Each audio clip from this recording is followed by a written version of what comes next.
வணக்கம் மக்களே, எல்லா பேரும் சேஃபாக இருப்பீங்கன்னு நினைக்கிறேன். மேட் இன் கொரியா இந்த படத்தோட என்னோட ஒப்பீனியனை தான் நான் சொல்ல போகிறேன். ஸோ முடிஞ்ச அளவுக்கு இந்த வீடியோ ஃபுல்லாக பாருங்கள்.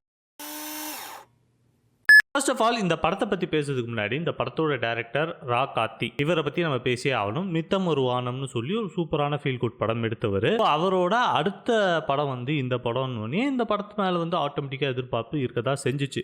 பட் இந்த படம் எப்படி இருக்குன்னு நான் ஃபர்ஸ்டே சொல்லிடுறேன். இது ஒரு நல்ல படம் தான், அதை நான் குறையே சொல்ல மாட்டேன். பட் ஒரு ஃபீல் குட் ஃபிலிமு, ஒரு பிளாக் பஸ்டர் படம், அந்த மாதிரி கேட்டகரிக்குள்ள இந்த படம் வராது. பட் எனிவேஸ் இந்த படம் எங்கேயும் போர் அடிக்காம நல்லா தான் போச்சு. ஃபர்ஸ்ட் பிரியங்கா மோகனை பற்றி பேசலாம். பிரியங்கா மோகன் இந்த மாதிரி ரோல் எப்படி அவங்க பண்ணுவாங்கன்ற ஒரு டவுட் இருக்க தான் செஞ்சிச்சு. பட் எனிவேஸ் அந்த கேரக்டருக்கு ஆப்டான கேர்லாக பெர்ஃபெக்டாக இருந்தாங்க. ஏன்னா இந்த கேரக்டருக்கு மெயினாக என்ன தேவைன்னா கேர்ள் நெக்ஸ்ட் டோர்ன்ற ஒரு ஃபேஸ் லுக்கு, ஒரு நம்பிக்கை வர மாதிரி ஒரு ஃபேஸ் வேணும். ஸோ அந்த ஃபேஸ் பிரியங்கா மோகன் கிட்ட இருக்கு. ஸோ அதனால அந்த கேரக்டர் பெர்ஃபெக்டாக ஆப்டும் ஆயிடுச்சு. அது போக இதில் நம்ம ஊர் ஜென்ரல் ஆடியன்ஸ் இருக்காங்க தெரியுமா, இன்கேஸ் நம்ம அம்மா கூட பார்க்கும்போது, பாட்டி கூட பார்க்கும்போது இதில் ஒரு பிரச்சனை இருக்கு. அதாவது என்னன்னா, இந்த படத்தை இனிஷியல் ஸ்டேஜஸ்ல முக்காசி பேர் கொரியால தான் பேசுறாங்க. ஓகேவா, அது கீழே சப்டைட்டில் போட்டுறாங்க, நம்மளுக்கு புரிஞ்சிடும். இன்கேஸ் நம்ம பாட்டி கூட பார்க்கும்போது, அம்மா கூட பார்க்கும்போது, அப்பா கூட பார்க்கும்போது அவங்க கதையை ஃபாலோ பண்றதுக்கு அந்த போர்ஷன் கொஞ்சம் லேக்காக இருக்கும்.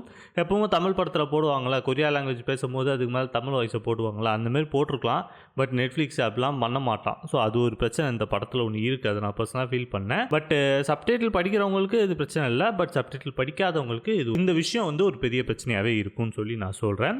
அதுக்கப்புறம் நிறைய இடத்துல தமிழ் ஆடியன்ஸ்க்கோ கொரியன் ஆடியன்ஸ்க்கும் புரியுற மாதிரி நிறைய விஷயங்கள் பண்ணியிருக்காங்க. ஸோ அதுவும் ஒரு பாராட்டுகளும் சொல்லிடலாம். அது போக இந்த படத்தை நடித்த மற்ற கேஸ்ட்லாம் நம்ம ஜென்சன் இருக்காரு. ஸோ எனக்கு சர்ப்ரைஸ் தான் ஜென்சன் இருக்காரு. ஏன்னா ட்ரெய்லர் பார்க்கல. அதுக்கப்புறம் ரிஷிகாந்த் இருக்காரு. ஸோ இவங்கெல்லாம் அவங்களோட பெஸ்ட்டை கொடுத்துருக்காங்க. பட் என்னதான் இவங்கெல்லாம் வந்தாலும் இவங்க அப்பப்போ வந்துட்டு போகிற ஒரு கேரக்டர் தான் இருந்தாங்களே தவிர படம் ஃபுல்லாக பிரியங்கா மோகனும் அந்த கொரியன் கேஸ்ட் தான் இருந்தாங்க. ஸோ அந்த கேஸ்ட் எப்படி கொரியாவில் போய் செலக்ட் பண்ணாங்களா இல்லை இங்கேருந்து செலக்ட் பண்ணிட்டு போனாங்களான்னு சொல்லி எதுவும் தெரியல. பட் எனிவேஸ் இது ரொம்ப ஃபைனாகவும் இருக்குது. ஸோ இப்போ முக்கியமான விஷயத்துக்குள்ளே வர வேண்டியது என்னன்னா, இப்போ மேட் இன் கொரியான்னு டைட்டில் பார்த்தோன்னே எனக்கு சத்தியமாக என்ன ஃபீல் ஆச்சுன்னா, கொரியான்னு சொல்லி நம்ம ஊரில் பலதுங்க கிரிஞ்சு பண்ணி சுற்றின்னு இருக்கும். ஓகேவா, ஸோ அந்த மாதிரி இது ஒரு கிரிஞ்சாக எடுக்க போகிறாங்கன்னு தான் நான் சத்தியமாக என்னோட ஃபர்ஸ்ட் இம்ப்ரெஷனாகவே இருந்துச்சு. பட் ஸ்டோரியும் ஸ்க்ரீன் பிளேயும் இதுலேருந்து எப்படி வெளியே கொண்டு வரணுன்ற ஒரு மைண்ட் செட் இருக்குது தெரியுமா, அதை ரொம்ப சூப்பராகவே பண்ணியிருக்காங்கன்னு நம்ம சொல்லலாம். ஸோ ஸ்டார்டிங்கில் எனக்கு கொஞ்சம் ஒரு மாதிரியாக இருந்தாலும் போக போக அந்த கதையோட டெப்த்து இதெல்லாம் ரொம்ப கிளியராகவே இருந்துச்சு. கதையோட டிராவல் எங்கேயும் கிரிஞ்சாவும் இல்லை, ரொம்ப ஸ்மூத்தாகவும் இருந்துச்சுன்னு சொல்லலாம். ஸோ ஓவர் கிட்டத்தட்ட இது எப்படி இருக்குன்னா, கொரியாவும் இந்தியனும் சேர்ந்து பண்ண மாதிரி ஒரு படமாக இருக்கு. பட் அன்ஃபார்ச்சுனேட்லி அப்படி பண்ணலை. ஏன்னா சர்ச் பண்ணி பார்த்தேன், இவங்க நெட்ஃப்ளிக்ஸ் கொரியாவில் வச்ச சீரிஸ் பண்ணியிருக்காங்களா, மூவிஸ் பண்ணியிருக்காங்களான்னு சொல்லி நான் சர்ச் பண்ணி பார்த்த வரைக்கும் ஐ கான்ட் ஃபைண்ட் எனிதிங். ஓகேவா, ஸோ அதனால் அப்படிலாம் சொல்ல முடியாது. ஸோ இது ஒரு நல்ல படம் தான் நம்ம தாராளமாக சொல்லலாம்.